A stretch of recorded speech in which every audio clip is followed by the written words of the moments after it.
Nadwi Islamic wise channel کے پیارے ناظرین، السلام علیکم ورحمۃ اللہ وبرکاتہ۔ میں امید کرتا ہوں کہ آپ لوگ خیر و عافیت سے ہوں گے۔ ناظرین، جس گھر میں یہ چار کام کیے جائیں وہاں اللہ کی قسم نہ غریبی آئے گی، نہ تنگ دستی، نہ بے برکتی، اور نہ ہی وہ کسی کے محتاج ہوں گے۔ کامیاب زندگی کا راستہ صرف مال و دولت میں نہیں بلکہ اللہ کی رضا، برکت، سکون اور قلبی اطمینان بھی ہے۔ بہت سے لوگ لاکھوں کما کر بھی پریشان، مقروض اور بے سکون رہتے ہیں، جبکہ کچھ لوگ معمولی آمدنی کے باوجود خوشحال اور مطمئن دکھائی دیتے ہیں۔ یہ فرق دراصل اعمال کا ہوتا ہے، نیت کا ہوتا ہے اور اللہ کے وعدوں پر یقین کا ہوتا ہے۔ نبی کریم صلی اللہ علیہ وسلم کی تعلیمات کی روشنی میں ایسے چار سادہ مگر طاقتور اعمال ہیں جن کو اگر کوئی گھر اپنا لے تو رب کعبہ کی قسم اس گھر میں فقر و فاقہ نہیں آتا، تنگ دستی نہیں آتی، بے برکتی نہیں آتی اور کوئی محتاجی دروازے پر دستک نہیں دیتی، بلکہ وہاں اللہ کی رحمت، برکت اور رزق کی فراوانی اور دلوں کو اطمینان ملتا ہے۔ آج کی اس ویڈیو میں ہم آپ سے بات کرنے والے ہیں، گھر میں چار کام کرنے سے غربت اور تنگ دستی نہیں آئے گی، گھر میں سکون اور بے بہا برکت ہوگی۔ سب سے پہلا کام، اس سے پہلے کہ آپ سے دل کی بہت گہرائی سے آپ سے اپیل اور ریکویسٹ ہے کہ چینل کو لازمی سبسکرائب کر دیں، بہت مہربانی ہوگی۔ اگر آپ سبسکرائب کر دیں گے تو آپ کے موبائل میں کچھ نہیں ہوگا اور اللہ تبارک و تعالی آپ کو اس کا بہتر بدلہ دے گا۔ تو ناظرین، ویڈیو کو شروع کرتے ہیں۔ بسم اللہ الرحمن الرحیم۔ السلام علیکم ورحمۃ اللہ وبرکاتہ۔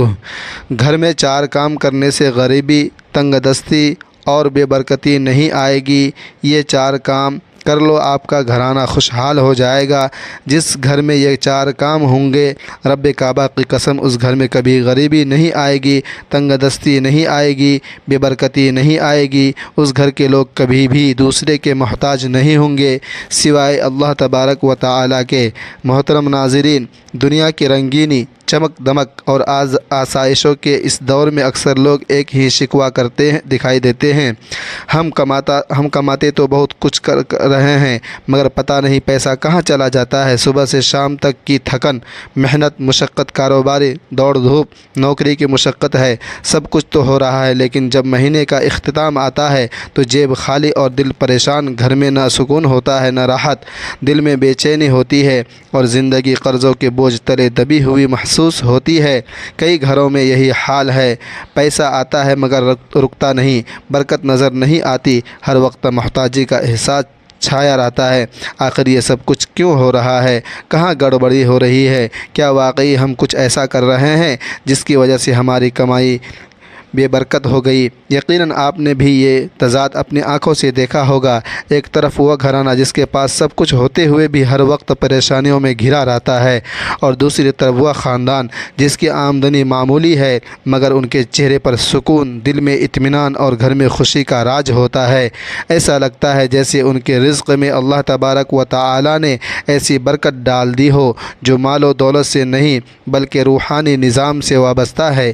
حقیقت یہ ہے کہ دنیاوی اسباب سے بڑھ کر کچھ ایسے ربانی اصول ہیں جنہیں اختیار کیے بغیر نہ دولت فائدہ دیتی ہے، نہ محنت رنگ لاتی ہے اور نہ ہی زندگی میں سکون اور خوشحالی آتا ہے۔ ان اصولوں کو اپنانے والے لوگ ہی حقیقی دولت مند ہوتے ہیں، چاہے ان کے پاس کتنا ہی کم ہو مگر ان کے دل غنی ہوتے ہیں۔ محترم ناظرین، آج ہم ایک ایسے ہی عظیم راز سے پردہ اٹھانے جا رہے ہیں جو اگر ایک بار سمجھ میں آ جائے اور زندگی کا حصہ بن جائے تو غریبی، تنگ دستی اور بے برکتی اور محتاجی ہمیشہ کے لیے رخصت ہو جائے۔ یہ کوئی فلسفی نہیں، نہ ہی کوئی کاروباری چال، بلکہ وہ سچے اور آزمودہ کلمات ہیں جو نبی کریم صلی اللہ علیہ وسلم کی زبان مبارک سے نکلی ہوئی حدیث مبارکہ میں چار ایسے اعمال کا ذکر ہیں کہ رب کعبہ کی قسم جو شخص یا جو گھرانہ ان چار کاموں کو اپنا لے انشاءاللہ نہ کبھی فاقہ دیکھے گا، نہ کسی کے آگے ہاتھ پھیلانے کی نوبت آئے گی، بلکہ اللہ تعالیٰ اس کے رزق میں ایسی برکت ڈال دے گا کہ دنیا بھی حیران رہ جائے گی۔ مگر یہ چار اعمال کیا ہیں؟ یہی وہ راز ہے جسے جاننے کے لیے آپ کو تھوڑا سا انتظار کرنا ہوگا، کیونکہ اس خزانے کی قدر وہی کرے گا جو اس کی تلاش میں سنجیدہ ہو۔ سب سے پہلا عمل نماز کی پابندی۔ جب گھر میں رزق کی تنگی آ جائے، دل پر بوجھ ہو، زندگی مسائل سے بھر جائے اور انسان سوچنے لگے کہ آخر کی کمی کہاں رہ گئی ہے، تو اسے سب سے پہلے اپنے سجدوں کا محاسبہ کرنا چاہیے۔ نماز صرف ایک عبادت نہیں، یہ دراصل وہ تعلق ہے جو بندے کو خالق سے جوڑتا ہے، اور جب یہ تعلق مضبوط ہو جاتا ہے تو دنیا کی ہر کمزوری طاقت میں بدل جاتی ہے۔ افسوس کہ آج بہت سے گھروں میں روزی کی فکر تو ہے لیکن نماز کی فکر نہیں۔ دنیا کے پیچھے دوڑتے دوڑتے ہم اس دروازے کو کھو بیٹھے ہیں جس سے اصل برکت آتی ہے۔ نماز کی پابندی نہ صرف روحانی طاقت دیتی ہے بلکہ مادی زندگی میں بھی خوشحالی کی کنجی ہے۔ اللہ تعالیٰ قرآن مجید میں وعدہ فرماتا ہے، اور اپنے گھر والوں کو نماز کا حکم دو اور خود بھی اس پر ثابت قدم رہو۔ ہم تجھ سے رزق نہیں مانگتے، ہم خود تجھے رزق دیتے ہیں، اور انجام تقوی والوں کے لیے ہے۔ یہ آیت بہت کچھ بتاتی ہے۔ نماز رزق کے پیچھے دوڑنے سے پہلے اللہ سے جوڑنے کا راستہ ہے۔ نبی کریم صلی اللہ علیہ وسلم نے فرمایا، نماز دین کا ستون ہے، جس نے اسے قائم کیا اس نے دین کو قائم کیا، اور جس نے اسے چھوڑا اس نے دین کو گرا دیا۔ نماز کو چھوڑ دینا گویا اپنی دنیا اور آخرت کو برباد کرنے کے لیے مترادف ہے۔ اس لیے گھروں میں نماز کی پابندی صرف ایک روحانی عمل نہیں بلکہ ایک معاشی تحفظ بھی ہے۔ حضرت علی رضی اللہ عنہ فرمایا کرتے تھے، جب کوئی بندہ نماز پڑھتا ہے تو وہ دروازے کھول دیتا ہے جس سے رحمت آتی رہتی ہے، اور جو نماز ترک کر دیتا ہے وہ اپنی قسمت کے دروازے خود بند کر لیتا ہے۔ امام حسن بصری رحمۃ اللہ علیہ فرمایا کرتے تھے، جس گھر میں نماز پابندی سے ادا کی جاتی ہے وہاں سے شیطان بھاگ جاتا ہے اور فرشتے رحمتیں لے کر آتا رہتا ہے۔ آج اگر گھروں میں بے برکتی، پریشانیاں، نفرتیں اور تنگ دستی ہے تو ہمیں سب سے پہلے یہ دیکھنا ہوگا کہ وہاں نماز کے اوقات میں کیا ہو رہا ہوتا ہے۔ اگر سجدے آباد ہیں تو گھر بھی آباد ہیں، اگر سجدے خالی ہیں تو برکت بھی روٹھی ہوئی ہے۔ دوسرا کام صدقہ خیرات کی عادت بنانا۔ کیا کبھی ایسا ہوا ہے کہ آپ نے کسی مجبور کو چند روپے دے دیے ہوں اور اگلے ہی دن آپ کو کسی اندیکھے راستے نے مالی فائدہ حاصل ہوا ہو؟ کیا کبھی کسی یتیم، بیوہ یا مسافر کی مدد کی ہو اور پھر دل کو ایک عجیب سی خوشی، سکون اور راحت نے گھیر لیا ہو؟ یہ سب اتفاق نہیں ہوتا بلکہ یہ وہ راز ہے جو دنیا کے بہت سے کامیاب لوگوں کی زندگی میں چھپا ہوتا ہے۔ صدقہ۔ افسوس، ہم نے اکثر لوگوں کو سمجھتے ہیں کہ صدقہ صرف ایک وقت دینا ہے جب مال و دولت بہت ہو، حالانکہ حقیقت یہ ہے کہ صدقہ وہ درخت ہے جو کمائی میں برکت کے پھل اگاتا ہے۔ جو شخص صدقے کو اپنی زندگی کا معمول بنا لیتا ہے اس کی دولت میں نہ صرف اضافہ ہوتا ہے بلکہ اس کی حفاظت بھی اللہ کے ذمے آ جاتی ہے۔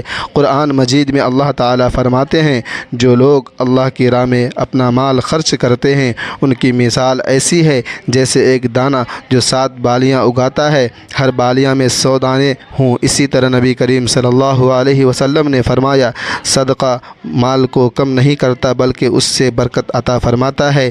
یہ بات تو طے ہے کہ جو مال اللہ کے راستہ میں خرچ ہوتا ہے وہ ضائع نہیں جاتا بلکہ کئی گنا ہو کر واپس آتا ہے۔ یہ ایسا نفع ہے جس کا کوئی بینک، کوئی کمپنی، کوئی سرمایہ کاری نہیں دے سکتی۔ حضرت عبداللہ بن عباس رضی اللہ عنہما فرمایا کرتے تھے، اگر تم چاہتے ہو کہ تمہارا رزق وسیع ہو تو اسے بانٹو، اور روکنے سے نہیں، دینے سے رزق بڑھتا ہے۔ امام شافعی رحمۃ اللہ علیہ فرمایا صدقہ دینے والا کبھی فقیر نہیں ہوتا بلکہ وہ اللہ کی امان میں آ جاتا ہے۔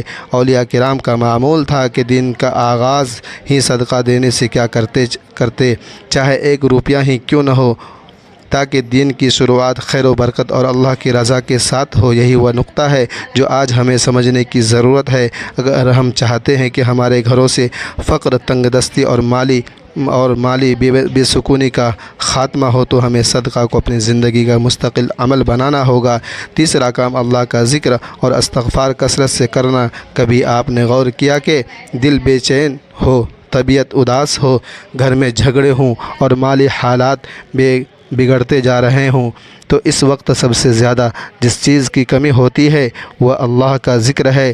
ذکر وہ کنجی ہے جو قفل شدہ تقدیروں کو کھولتی ہے، جو بے نور گھروں میں روشنی بھرتی ہے، جو غموں کو بادلوں کی خوشیوں کی بارش میں بدل دیتی ہے۔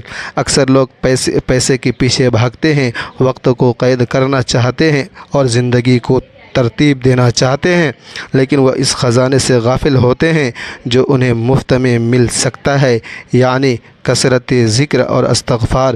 جو بندہ اللہ کو یاد کرتا ہے اللہ تعالیٰ اس کے لیے دنیا کو آسان کر دیتا ہے۔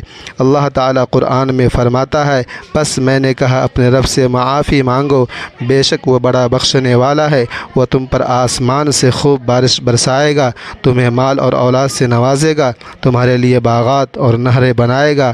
نبی کریم صلی اللہ علیہ وسلم کا فرمان ہے، جو شخص استغفار کو اپنی عادت بنا لے اللہ تعالیٰ اس کے لیے ہر تنگی سے نکلنے کا راستہ پیدا کر دیتا ہے، برکتوں سے بھاگ دیتے ہیں۔ تو ہمیں قرآن کو صرف پڑھنا نہیں ہوگا، اور اللہ تعالیٰ قرآن میں فرماتے ہیں، یہ کتاب ہم نے نازل کی ہے جو سراسر برکت والی ہے، بس اس کی پیروی کرو۔ ایک اور پیغام میں فرمایا، ہم قرآن میں وہ چیز نازل کرتے ہیں جو مومنوں کے لیے شفا اور رحمت ہے۔